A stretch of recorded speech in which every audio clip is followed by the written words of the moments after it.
Jared here from the Heel to the Face podcast. We did not have a new episode of the podcast this last week, so I did not get a chance to talk about my trip to SummerSlam 2024. And the next time we have a podcast this upcoming week, we'll probably be moving things closer to AEW's All In, Bash at Berlin, and obviously moving away from the biggest party of the summer. But I did go to SummerSlam 2024, and I'm going to give you some takeaways from that trip. And no, we're not going to talk about results. We are a week removed from SummerSlam, so we already know all the results and all the matches that transpired at SummerSlam and everything that's moving forward. But we'll talk about the event itself because, in all honesty, attending SummerSlam and attending a stadium event is a very unique thing. So whether it's the first time you attended a stadium event or the 50th time you've attended a stadium event, sometimes they do have differences to them. And I've attended enough stadium events to know that there are some subtle differences in all of these events. We'll start this video off, though, talking about one thing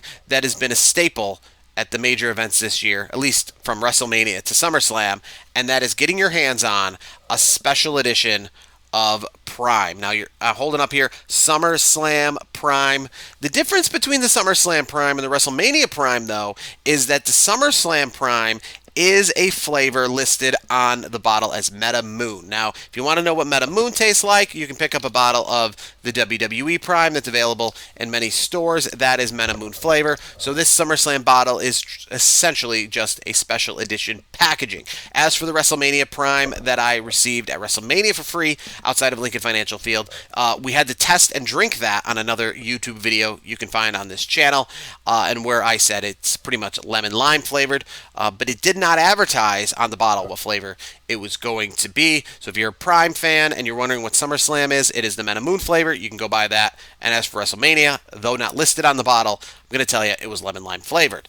But SummerSlam at Cleveland Browns Stadium, we'll talk about outside of the stadium. And it's crazy to think how these events have grown. The first SummerSlam I actually ever attended was 2019. It was at Scotiabank Arena, which just hosted Money in the Bank, and essentially it felt like Money in the Bank had felt. It was a full crowd, if the difference actually being Money in the Bank was an even more full crowd than SummerSlam 2019 was, and a more expensive ticket at that as well.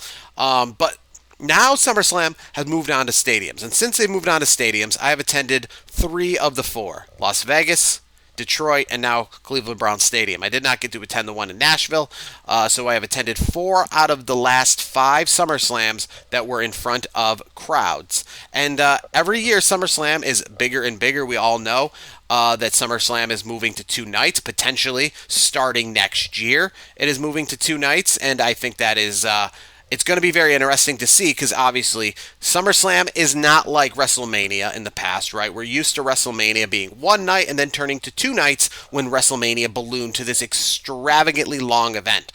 SummerSlam still at its core is only a 4-hour event. This wasn't a 7-hour event that needed to be split in half, and we now know how this could have been 2 nights. I'm very curious to see how SummerSlam will be 2 nights, knowing that SummerSlam this year was 1 night.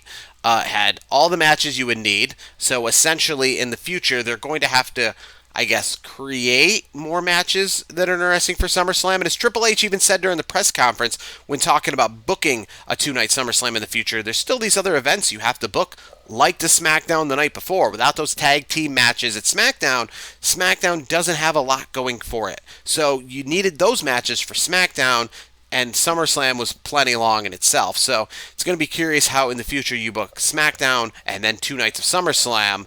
But they're doing it with WrestleMania. I guess the difference being that WrestleMania was already essentially a 7 to 8 hour event on its own. So it wasn't really too difficult to kind of take that existing event and split it in half. As for SummerSlam itself, they'll have to grow to be a bigger event. But when it comes to outside the stadium itself, it felt like the biggest SummerSlam. Now, last year's Detroit SummerSlam felt very big. I want to say it was probably pretty close to this year's SummerSlam, but the point is, SummerSlam today feels like WrestleMania of yesterday. What I mean by that is WrestleMania 2000 to all of us nostalgic people, WrestleMania 17, WrestleMania 18 to all of us who grew up in that Attitude Era. Those felt like big events, but I can promise you, if you were walking around downtown Toronto, WrestleMania 18 time, or downtown Houston, WrestleMania 2017 time, those events probably felt smaller on a grander scale than this SummerSlam felt in Cleveland. Because while WrestleMania was a big deal and still is a big deal, and those WrestleManias obviously hold true and deep in the hearts of wrestling fans, wrestling and WWE on a whole is a much larger, grander marketing enterprise. I mean, from the billboards all around Cleveland to the events outside, the store itself, which literally had a line that you would not believe on the day of SummerSlam out at the mall. There was a tailgate party not hosted by WWE, but had wrestling and some other, personalities that report on wrestling, like Chris Van Fleet and others from the Ohio area who will probably be in the press box and in the press room at the end of SummerSlam, those kind of people hosting tailgate parties and other events, as well as obviously the big meet and greets and stuff going on with WWE itself. Outside of Cleveland Brown Stadium, there was the banners and such that I can tell you, as somebody who went to WrestleMania 37 in Tampa the year after the COVID WrestleMania, but the WrestleMania, which was essentially scaled down to 25,000 people per night, the production outside of the stadium and around the city was much larger for this SummerSlam than it was for that WrestleMania. There was more banners for SummerSlam 2024 than there were for WrestleMania 2021. There was just obviously more appearances and such, but just like I said, overall, WrestleMania 2021 at Raymond James Stadium felt smaller than any of the SummerSlams that have come after, whether it be Vegas, Nashville, Detroit, or Cleveland. And this one, like I said, felt very big. It felt like a WrestleMania. I've attended WrestleManias again in the past in stadiums, let's say WrestleMania 23 in Detroit. The feeling of WrestleMania 23 in Detroit, going back to 2007, was no bigger than SummerSlam 2024. Because like I said, these events are growing while those events, in comparison, seemed small. While at the time seemed very big, seemed like WWE was on the forefront of popularity and importance. Now that you look back on it, you realize, they had one or two billboards around town for WrestleMania. They didn't have the Raw or SmackDowns that bookended WrestleMania in Detroit. They didn't have the Fan Fest like they do now. So just looking back at it, this SummerSlam, when it comes to a presentation perspective, when it comes to driving into Cleveland and not being a wrestling fan, but knowing something big in WWE is happening, it made SummerSlam essentially feel like WrestleMania. If you're not a wrestling fan and you drove into Cleveland and all wrestling is WrestleMania to you, all WWE is just whatever, then you would have thought that this was WrestleMania based on the hype, based on the publicity, based on everything that you would have seen around town. You would have thought that what was going on was WrestleMania, if you didn't know better, right? Moving into the stadium, though, I can say one thing about going to a stadium event. If you're thinking about going to a stadium event, if you're thinking about going to Lucas Oil for Royal Rumble this upcoming year, if you're thinking about going to WrestleMania in Las Vegas, I'm going to implore you with this major, big thing you need to take away, and that is there is no good seats for a stadium show. There's better seats, for sure. There's seats that will get by and will do. But if you're someone who likes to have good seats, you go to Raw, you go to SmackDown, you go to house shows, you get floor seats, you get 100 level seats close to the ring, you like those things, they don't exist at stadium shows. SummerSlam was no different. We actually started with seats in the dog pound. If you watch SummerSlam and you saw The Miz at the beginning of SummerSlam in the dog pound, that's where our seats started, and then they moved to right around the 50-yard line. 100 level, 50-yard line. Now, those for an arena show would be amazing. Our first seats would have been amazing. Our second seats would have been amazing. But at the end of the day, you're most likely going to be watching screens. If you're on the floor, you're most likely going to be watching screens. If you're in the 100 level, you're going to be watching screens. It doesn't really make much of a difference. And most importantly, at an event like SummerSlam, where they don't have the large stage, most of the people in the crowd cannot see any of the wrestlers actually coming out. When they've come out and they're walking to the ring, you can start to see them, like Roman Reigns coming out, or Rhea Ripley, or any of these people when they had the big, crowd roars. We were roaring from what we saw on the screen because the entranceways were right next to the seats. So most of the people, especially if you had low level seats, probably couldn't see anyone actually coming out of the entranceway. And all those people, when they come out of the entranceway and you see all those people right there on the rampway by the tunnel, excited, whether it's CM Punk or Drew McIntyre or Cody Rhodes, just know that they have an amazing seat to see Cody Rhodes come out for his big match.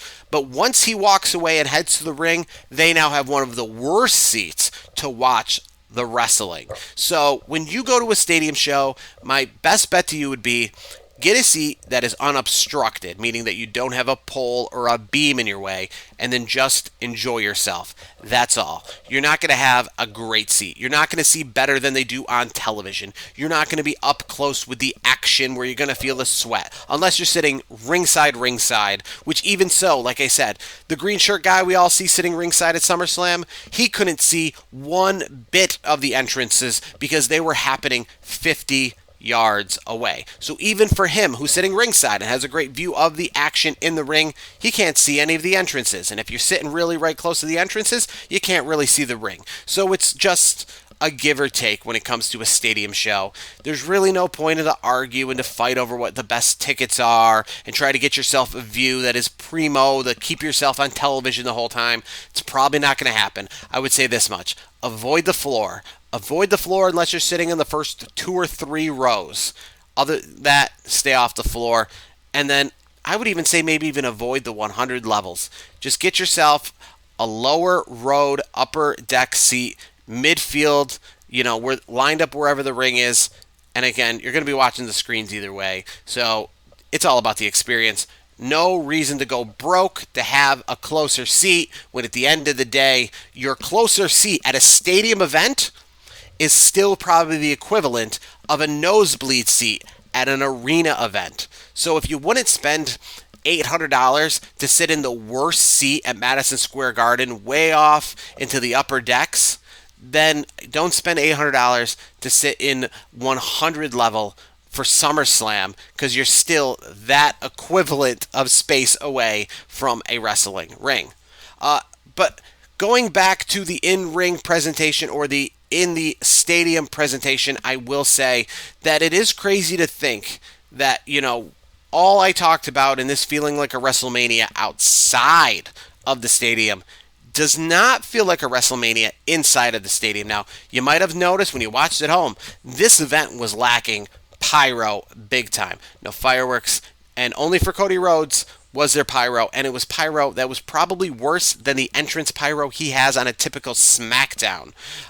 So I thought that was very disappointing. For a stadium event of this size, you have almost 60,000 people. You have a crowd that is bigger than many WrestleManias, bigger than even a stadium WrestleMania in Seattle back at WrestleMania 19, which only had about 56,000 people at it. So a larger crowd than past WrestleManias, and yet the presentation, less fireworks, less pyro. I mean, yes, you had Jelly Roll doing a performance. That was very big time. But other than that, you got to up it on the pyro. The entranceway, it could have been worse. I'll say that. It wasn't horrible for what it was. But WrestleMania, I guess, feeling in the city of Cleveland. WrestleMania feeling going to the event.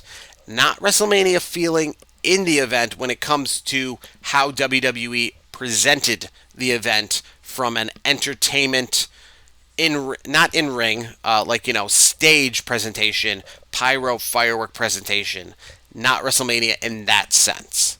Another thing I thought was weird, and for sure I know you noticed at home, because I noticed in the arena, and if I noticed something in the arena that was meant only for television, then you definitely noticed if you're only watching on television, and that was the weird way the show started. I've been to so many stadium events, so many WWE events, period, pay-per-view specifically, that all have that precise beginning. We know what we're talking about, right? It's got the FBI warning on the screen. That's how you know the show's starting. The crowd goes dark. Then it's got the WWE signature, the then, now, forever, together, that thing.